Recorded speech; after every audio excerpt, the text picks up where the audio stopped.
If I killed my husband, Dr. Michael, may this ground I walk on swallow me whole. If I am guilty, may the ground take me in 3 weeks. The rain fell like bullets from the angry sky, each drop a witness to the cruelty unfolding in Tamari village, Anambra State. Zara stumbled barefoot through the muddy village square, her black wrapper clinging to her trembling body like a second skin of shame. In her right hand, she clutched a dried palm leaf, the symbol of mourning and judgment. Her voice, cracked and hoarse, pierced through the storm. Villagers gathered under their umbrellas and verandas watching. Some whispered prayers, others clicked their tongues in judgment. This was the first round. She had 2 more to go. Behind her walked Teresa and Perpetual, Dr. Michael's elder sisters, their faces twisted with something that looked like grief but smelled like greed. Louder! This evil, wicked woman, louder! Teresa barked, her voice cutting sharper than the rain. Let the ancestors hear you clearly, or are you afraid they already know the truth? Hi, sweethearts. Have you subscribed to this channel? All right, do it now. Okay, love you. Zara's feet bled as she stepped on sharp stones, but the pain in her chest was worse. 18 years. 18 years of marriage, and this was how it ended, accused of killing the only man who ever truly loved her. If I killed my husband, she repeated, her voice breaking, may the ground swallow me in 3 weeks. But what Zara didn't know, what nobody in that village knew, was that Dr. Michael Madu wasn't dead. He was watching. From behind a rusted zinc fence, disguised as a wandering madman with matted hair and torn clothes, Dr. Michael Madu watched his wife suffer, his jaw clenched, his fists tightened, tears mixed with raindrops on his face. And what he was about to do next would shake this village to its very foundation. 3 weeks before that rain-soaked ritual, Dr. Michael Madu was living what most people would call the perfect life. At 45 years old, he was one of the most respected neurosurgeons at Johns Hopkins Hospital in Baltimore, Maryland. His hands had saved hundreds of lives. His bank account had multiple commas. His heart, though heavy with one unfulfilled wish, was generous. But success has a way of revealing people's true colors. It was a Tuesday evening when Dr. Michael sat in his home office in their luxurious 6-bedroom house in Potomac. Zara was downstairs preparing dinner, her famous jollof rice that could make a grown man weep. His phone buzzed, another message from his brother, Polycarp. Bro, my children's school fees, 800k naira, they said by Friday or they'll send them home. Michael sighed and opened his banking app. This was the 4th emergency this month. Before Polycarp's message, his sister Teresa had called about her daughter's wedding. Before that, Perpetual needed money for a business opportunity that would never materialize. For 15 years, Michael had been the family's ATM machine. He built them houses, paid school fees, funded businesses, bought cars, and not once had he heard a genuine thank you that wasn't followed by another request. That night, as he lay in bed next to Zara, a dangerous thought crept into his mind. What if I died tomorrow? He whispered to the darkness. Zara stirred beside him. Don't say such things, Michael. God forbid. No, seriously, he continued, his voice steady but distant. What would happen to you? Would my family take care of you? Would they remember all I've done for them? Zara turned to face him, her eyes searching his face in the moonlight streaming through their window. Why are you talking like this? Michael didn't answer immediately. The question had been haunting him for months. His marriage to Zara was his greatest treasure, but their lack of children had become his family's favorite weapon against her. Every phone call from Nigeria carried subtle jabs, veiled accusations, prophecies of doom. I want to know where their loyalty lies, he finally said, with me or with my money. You're scaring me, Michael. Don't be scared, my love, I'm just thinking. But Dr. Michael Madu wasn't just thinking, he was planning. The next morning, Dr. Michael called his closest friend, Dr. Peter Okafor, into his office at the hospital. Peter was also a Nigerian, a cardiologist with a sharp mind and an even sharper sense of loyalty. Peter, I need your help with something unusual, Michael began, closing the door behind them. Unusual how? Are you finally going to invest in that club I told you about? Peter joked, leaning back in his chair. I want to fake my death.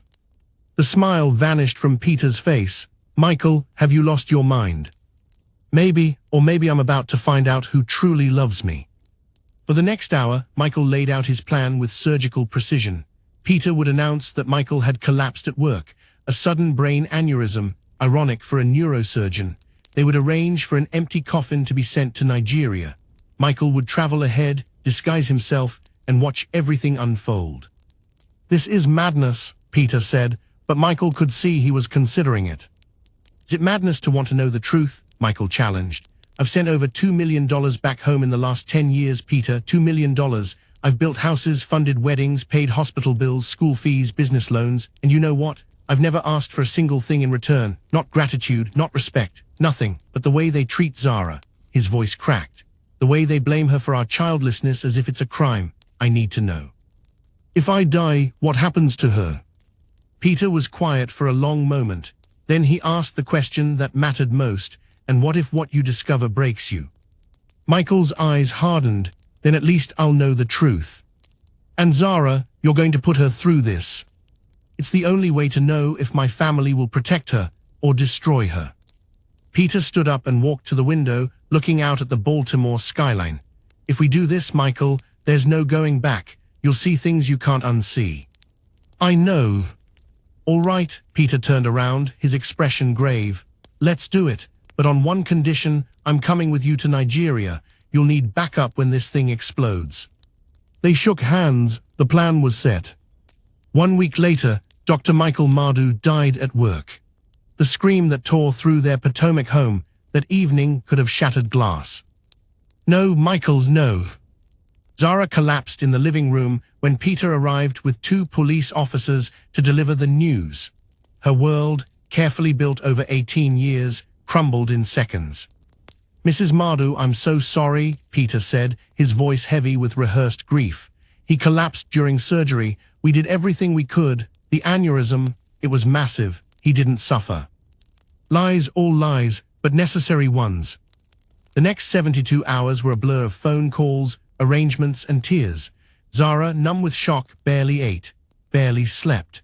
She moved through the motions like a ghost, signing papers, making arrangements, fielding calls from Nigeria. The calls from Nigeria, those were different.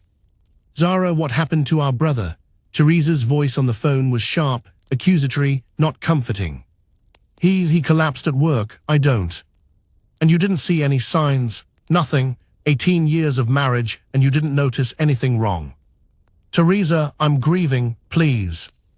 We all are grieving. He was our brother. We need you to bring him home immediately. He must be buried in his father's compound.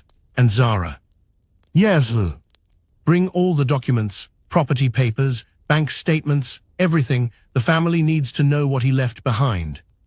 The family needs to know what he left behind. Not how are you coping, not we're here for you, just what did he leave behind.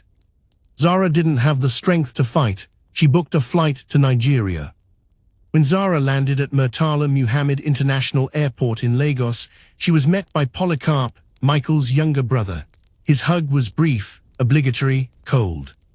Welcome home, sister, he said, but his eyes were calculating, measuring, assessing. The 6-hour drive to the village was torture. Polycarp barely spoke, but when he did, his words were bullets wrapped in concern. You know, Zara, the family has been talking. 18 years, no child. Now brother is dead. People are asking questions. What questions? Zara asked, exhaustion making her voice flat. They say the childless woman always knows when her husband will die. Zara's blood ran cold. What are you saying, Polycarp? I'm not saying anything. I'm just telling you what people are saying. But don't worry, if you're innocent, the ancestors will vindicate you. That phrase, if you're innocent, hung in the air like a noose. When they arrived at the family compound, Teresa and Perpetual were waiting. No warm embrace, no shared tears, just cold, calculating stares. Welcome, Zara, Teresa said, her voice dripping with false sweetness.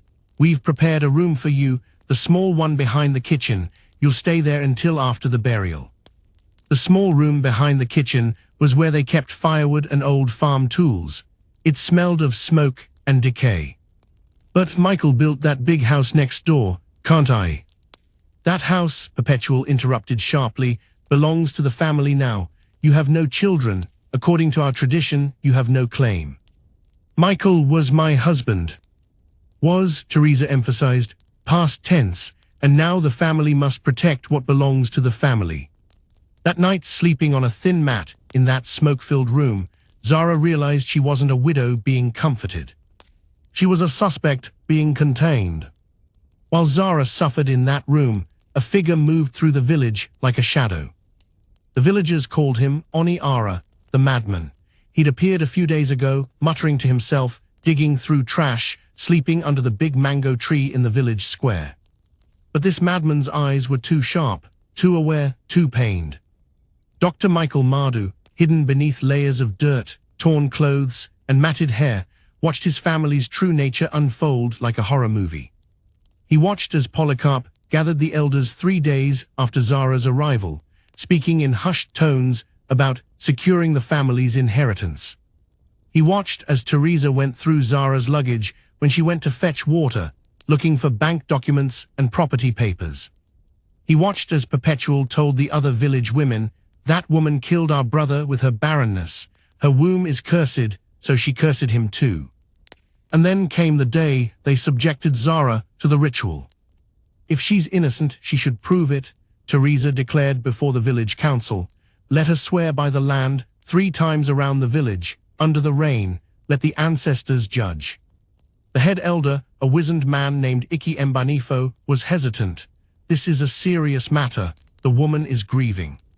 "The woman," Polycarp interrupted, standing up, "has refused to hand over our brother's property documents. She claims they're back in America. What widow hides her husband's property unless she has something to hide?"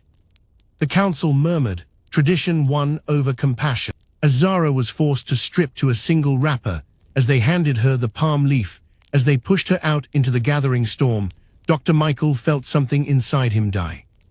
Not his body, but his love for these people. From his hiding spot behind the fence, he watched his wife, his faithful, loving, innocent wife, stumble through the mud, her voice breaking as she declared her innocence to a village that had already judged her. "If I killed my husband, may the ground swallow me in 3 weeks." First round. Women ululated mockingly, children pointed, men shook their heads. "If I killed my husband, may the ground swallow me in 3 weeks." Second round. Teresa followed behind, shouting, louder, "Let the ancestors hear you." "If I killed my husband, may the ground swallow me in 3 weeks." Third round. When it was over, Zara collapsed in the mud, her body shaking with sobs and cold. Nobody helped her up. Nobody offered her a towel. Teresa simply said, "Take her back to her room. And remember, Zara, you don't bathe until after the burial. The ancestors must smell the truth on you." As they dragged Zara away, the madman emerged from his hiding place, his eyes red with rage and tears. He had seen enough. If you're angry right now, if your blood is boiling, then you better subscribe, because the revenge that's coming will blow your mind. Those who won't subscribe, drop a comment and explain why you have chosen not to. For 6 more days, Zara endured hell. She wasn't allowed to bathe. Her single black wrapper became her prison. They fed her once a day, leftover scraps that even the dogs wouldn't touch. When she asked to call her family in Lagos, Perpetual snatched her phone. No contact with the outside world until after the burial. Those are the rules. What rules? What tradition is this? The tradition that protects this family from witches and husband killers. Meanwhile, Polycarp moved with ruthless efficiency. He went to the house Michael had built and stripped it bare. The 75-inch TV loaded into a truck, the furniture gone, the generator his now. He even demanded the documents for the cars Michael kept in Lagos. "Bring everything," he told Zara on day 5, standing in the doorway of her prison room. "Every document, every bank statement, every property paper. Since you refuse to give us children, you get nothing." "Polycarp, please." "Nothing," he roared. "You are not blood. You have no rights here." In the shadows of the compound, the madman clenched his fists, so hard his nails drew blood. The day arrived with the kind of heat that makes even the sun seem angry. The entire village gathered. Michael's coffin, a polished brown casket that cost 800,000 naira, which Polycarp had charged to Michael's credit card, sat in the center of the compound, surrounded by flowers and candles. The burial rites began, priests chanted, women wailed, men poured libations. Zara sat in the corner, still in her filthy wrapper, her eyes hollow. She looked like a ghost. "Before we bury the coffin," Iki Mbanifo announced, "the family will say their final goodbyes." Teresa stepped forward first, dabbing fake tears with a handkerchief. "My brother, you were the best. You took care of us. Now rest in peace." Perpetual was next. "Brother, we will never forget you. We will take care of everything you left behind." Her eyes flicked to Zara with unmistakable meaning. Polycarp approached the coffin with theatrical grief. "Bro Michael, you were our provider, our rock. Don't worry, I'll make sure your properties are well managed." Then it was Zara's turn. She approached slowly, her legs weak. When she looked into the coffin, ready to see her husband's face one last time, ready to say the goodbye that would break her completely. The coffin was empty. She blinked, looked again, nothing, just white satin lining and emptiness. "It's empty," she whispered. "What?" Teresa rushed forward. Gasps rippled through the crowd as people craned their necks to see. The coffin was empty. "Where is the body?" Polycarp shouted. "What kind of disrespect?" "Maybe it's a sign," someone in the crowd murmured. "The ancestors have rejected." "Silence." The voice that boomed across the compound was deep, authoritative, and very much alive. Everyone froze. From the back of the crowd, a figure emerged. The madman, but he was walking differently now, purposefully, his back straight. He reached up and tore away the matted wig, wiped the dirt from his face with his shirt. And there, standing in the center of his own funeral, was Dr. Michael Madu. Alive! The screaming started immediately. "Ghost! Spirit! Jesus Christ!" People ran, women fainted, children cried. Teresa stumbled backward and fell. Perpetual's mouth opened and closed like a fish drowning in air. Polycarp stood frozen, his face the color of ash. And Zara, dear Zara, simply stared, her mind unable to process what her eyes were seeing. "Sit down, all of you," came another voice. Dr. Peter Okafor stepped forward from the crowd, where he'd been disguised as a visiting mourner. "Sit down, he's not a ghost, he's very much alive." But how?" Mbanifo stammered. Michael stood in the center of the compound, his eyes moving from face to face, his sisters, his brother, the villagers who'd tormented his wife.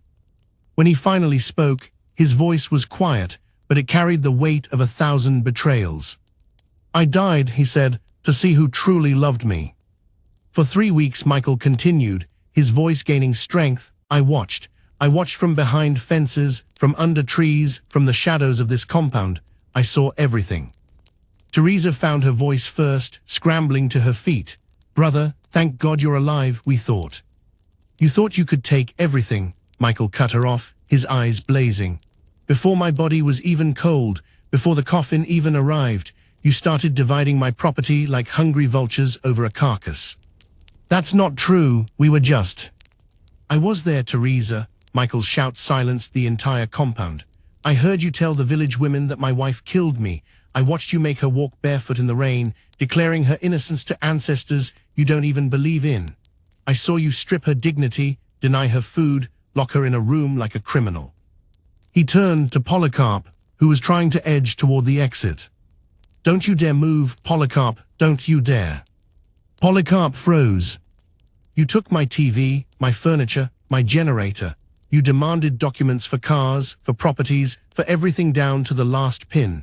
And you told my wife, that because she gave me no children, she deserves nothing." Michael's voice cracked with emotion. "Do you know how many times I wanted to rush out from hiding? How many times I wanted to stop what was happening? But I needed to see, I needed to know." Peter stepped forward, pulling out his phone. "And we recorded everything, every conversation, every cruel word, every act of greed. It's all here." The crowd gasped. 15 years, Michael continued, now addressing the entire gathering. 15 years I've sent money home. I built Teresa's house, all 4 bedrooms of it. I paid for her children's education, including medical school for her son. I funded Perpetual's catering business twice after she ran the first one into the ground. I paid for her daughter's wedding, won 2 million naira. I sent Polycarp to Cyprus for his master's degree. When his wife needed surgery, who paid? When your children needed school fees, clothes, food, who paid?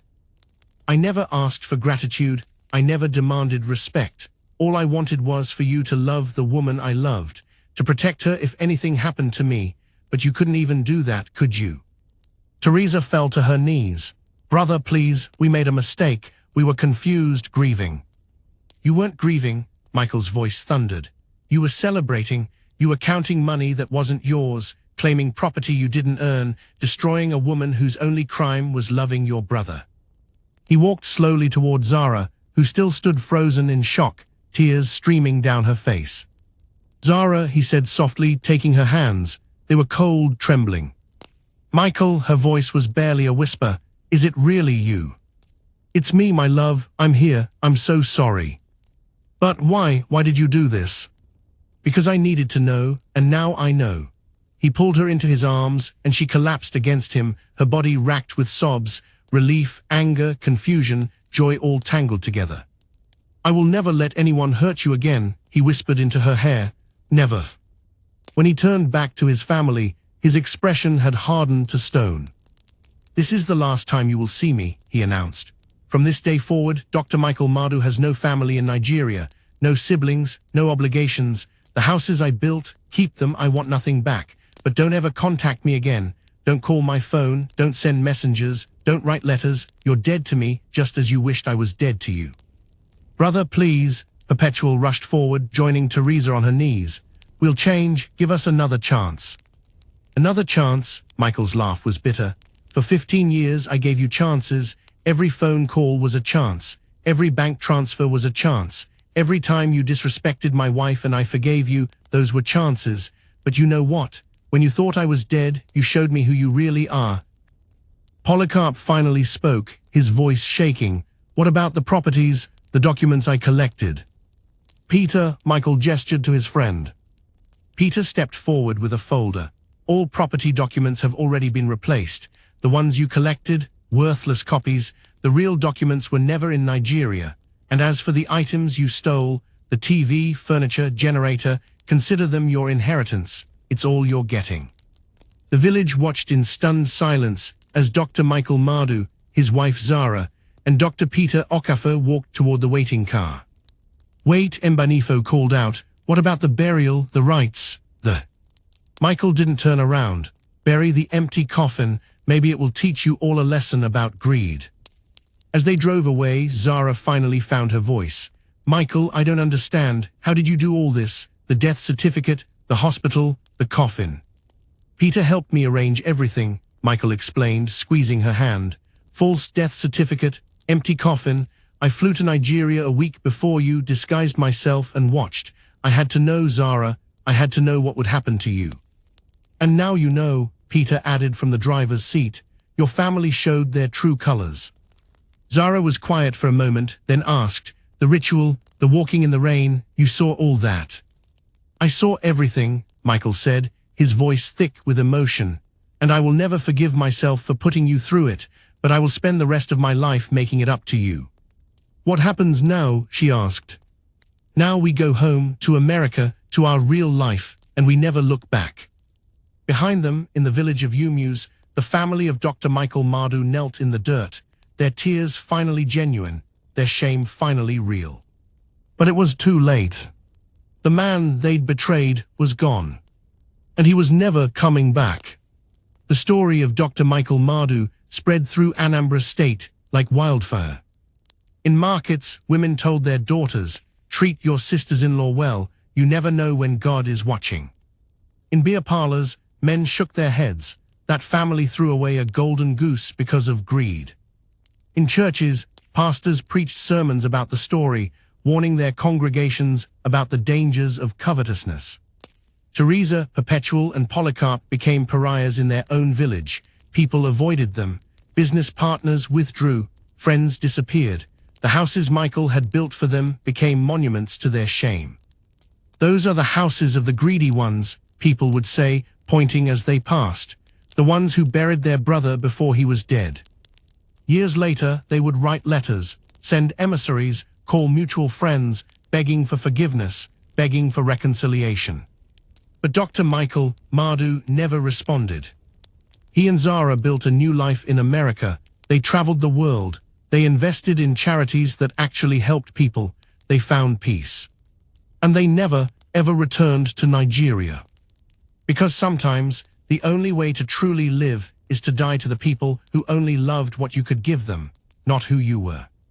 If this story moved you, if it made you think about loyalty, family, and betrayal, subscribe now, because part 2 is coming, and it will reveal what happened to Zara and Michael's marriage after this betrayal, the shocking thing that happened in America that no one saw coming, and whether Michael's family ever found redemption. If you don't subscribe right now, you'll miss the most powerful conclusion to this story. Those who won't subscribe, tell us in the comments, how can you possibly walk away before knowing what happens next? Would you have done what Dr. Michael did, or was he wrong to test his family? Part 2 drops soon, don't miss it.